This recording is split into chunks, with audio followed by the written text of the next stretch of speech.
So there are many Galaxy Z Fold videos out there, but this one is all about the SPen.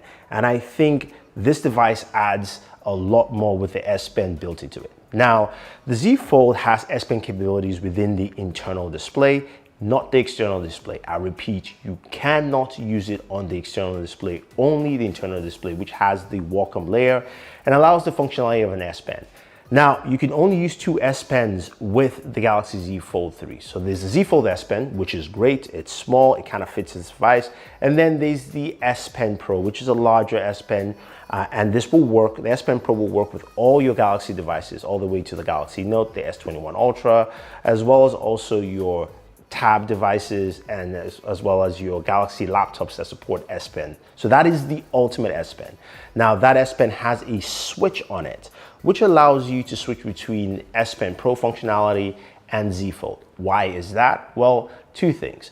When you switch to the Z Fold functionality, it allows you to use it on the Z Fold because it retracts. So the Z Fold SPen and the SPen Pro, when using it in Z Fold mode, retracts in if you press too hard on it. So prevents you from jabbing or stabbing hard onto your device, which is great. So you don't have those kind of issues when you're writing or using the SPen on the Z Fold 3, which is awesome. Now, also the SPen Pro, as I mentioned, has Bluetooth functionality, which the Z Fold SPen does not.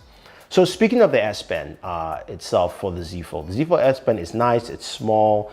Comparing it to the SPen Pro or even the Galaxy S21 SPen, it's the smallest of all three, and it just is really functional. Now, let's talk about SPen features. That's something we like as Note users. I myself, I'm a Note user. So seeing it on this device is great because you've got a lot of large real estate. First thing, of course, you can write anywhere on the device, as well as also picking out the S Notepad and just writing on there. So that's something that's great. You've got that quick access menu where you can do more things and you can add a few other functionalities to it. So you can go ahead and say, take a screenshot by just using the cutout tool if you want to. You can open up all your notes. You can also add things like the magnify feature if you want to magnify things on screen. There's a translate feature as well.